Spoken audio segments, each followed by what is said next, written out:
Gang, hope you're very well. Welcome to a brand new Level Up podcast / video. Today, I'm actually going to read a post out and then expand on it, which I know and understand right at the start of the video. That's not a very hooky type title. However, I'm going to try to reposition your mindset if you want to go full-time with online coaching in 2025. I'm hoping this will flick your mindset just a little bit.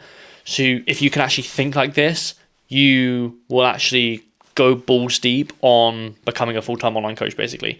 And also, it could actually almost like, right, okay, I'm thinking about being an online coach. And sometimes you can almost have like hesitation with actually taking that business to the next level.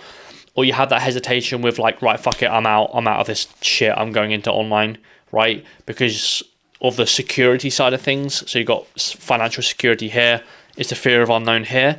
But I'm hoping just with this like Instagram post and almost like evaluation of it, hopefully I can just switch that mindset just a little bit. So again, in 2025, you're not stuck in a fucking job you hate. You're stuck in a job that you absolutely fucking love. Okay. So when I was a full-time engineer, if you don't know anything about my background, hi, I'm Jack. I was a full-time CNC engineer, specifically a CNC turner. And it was okay. I enjoyed it to some extent. It was just very monotonous. Just basically turn up, do the same thing over and over again. I'm a problem solver at heart. At the start of the engineering journey, it was a lot of like problem solving. This happened. So everything like, I suppose that every single day there's something new. But there's only a certain amount of things in engineering which you can solve. So you basically get repeat problems. So you're like, oh, I had this problem before. This is how I did it. I'm going to do it again. Fix.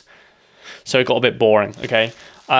This is the one really good thing I like about the business mentoring side of things is that every single call that I have, every single check-in that I have, there is a slight difference in problems because everyone's got different niches. Everyone's got different backgrounds, different stressors, etc. So every day someone comes to me with different problems that I love to problem solve. Okay, so when I was a full-time engineer, there was one thing that my manager said that pushed me over the fence with going all in on my business. When I say all in, basically just leaving my engineering job and going full-time with my business. The manager, my line manager, Graham, he actually came over to me and said, if you fuck it, kid, you can always come back. Okay, and that one little phrase and that one little sentence, I remember him saying that to me, and I remember looking at him like, holy fuck, you're such a dick, and I hate you so much, but you're fucking right. Like I will always remember stepping back and being like, you're a dick, but yeah, I respect that. Okay, I'm sure you've had a bit like a manager which you're just like, you're a fucking idiot. I hate you so much. But when he said that, I was like, I actually quite like you now. I'm sure you can fucking resonate with that. In nicer terms, if I tried to grow my business and failed, my worst outcome was being in the same position I was before. Okay. So basically, if I left my engineering job and in month 2, it fucking died, I could always go back to that job. Or I could go back to a role in a similar job role, basically. If you have a skill, let's just say, for example, let's just play this back. You work at Tesco's. If you leave Tesco's and you go into full-time coaching, you can go get a job at Tesco's in another branch or like Sainsbury's or Asda, blah, blah, blah, right? So that's that analogy. Again, if you've got like a skill like an electrician, you can always go back into that same job. If you're a plumber, same thing. Engineering, same thing. Like you could probably go back into a similar role, right? If you're in IT and you're a project manager, fucking project managers everywhere, right? My partner is actually a project manager. I would very much like her in my business doing our stuff, but respect independence. So I basically said I took the leap within 3 months. So I actually left my engineering job in September, the start of September. By December, I was earning my yearly engineering salary monthly. Okay. I was already doing pretty well before I left engineering, but that like pushover stopped me from just being the same job over and over again, fucking hating it. Okay. But I basically put here, like, go all in your business, go all in on your business in 2025. The worst outcome is a normal life. There's no risk in trying. Okay, so the repositioning and the reframe, and the thing that scares a lot of coaches is what happens if my business dies, right? So the one thing you could do to prepare yourself is you could have 2 months salary just sat in a bank account somewhere. You could have 3 months if you want. If you want to be really safe, have 6 months, okay? But realistically, if you have 2 months salary and your business just dies, you have 60 days where you can go and get another job. Easy, right? So you can go back to your job, you've got financial security, you're absolutely chilling. Here's what happens if you go all in on a business. Now, let's just take a normal 9 to 5. Let's take my situation, for example. I used to work 8 till half 4. It wasn't typically the 9 to 5. It was 8 till half 4, okay? I used to work in the morning, in my lunch break, and after work. That grew my business. That is absolutely fine. I used to work weekends as well. Great. However, what happened I suppose like the question you probably have in your mind is, well, what happened to actually grow the business in that short amount of time? Well, instead of working in a job that I hated, 9 to 5, I basically did online coaching in my 9 to 5 role. And then I had weekends off and I had evenings to myself, and I grew the fucking business that way.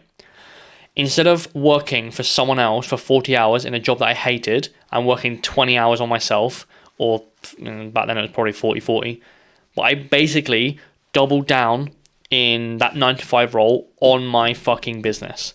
That's how it started to grow. If you put more energy into something, it's going to grow. So a lot of coaches are like, well, what happens if it fails? You go back to the same role, 1. But 2, if you spend a lot of time and energy, so if you put all of your time and energy into something, it's going to grow. It's going to. In a 9 to 5 role, your job is to make that business money, right? So you are sat in someone else's business, making them money. You get a small fraction of that, kind of how jobs work, right? So basically, they take on the risk. So the risk is for them that you're obviously, I suppose that they're paying you, right? So the risk is money, okay, in that situation. So you have no risk, okay? If you want a large reward in life, you're going to have to take on elements of risk. The risk here is working for yourself full-time, right? The upside to that is you have more time in the business, and the upside to that equals growth. The risk is failure, but the failure shouldn't be a risk because at least you tried. And if it does die, you go back to your normal job. If it fucking succeeds, which if you put succeeds, by the way, if it succeeds, all of that fucking energy, all of that like love, attention, care that you're putting into someone else's business gets pushed into your business. It then starts to drive. If it succeeds, the sky's the limit. When you hear coaching numbers, fucking 15 grand months, 20 grand months, they're not half and half. They're not like I'm spending all of this time in another business and I'm growing my business as a side hustle. The people who are hitting large amounts of fucking revenue numbers, the 15 grand months, the 20 grand months, they're doing it for themselves, okay? Maybe not by themselves, they might have a team around them, but they're doing it when you are in a fucking dead-end job. So have a think about that. They've taken a risk, they've gambled, okay? Worst case scenario, they go back to a normal 9 to 5 job. Worst case scenario, you just go get a job at Tesco's. Not the end of the world. You just swallow your ego for a bit. But the worst case scenario, if your business fucking dies, is you go back to a normal life. I suppose the upside to it is a coaching business of your fucking dreams. Okay? So yeah, food for thought.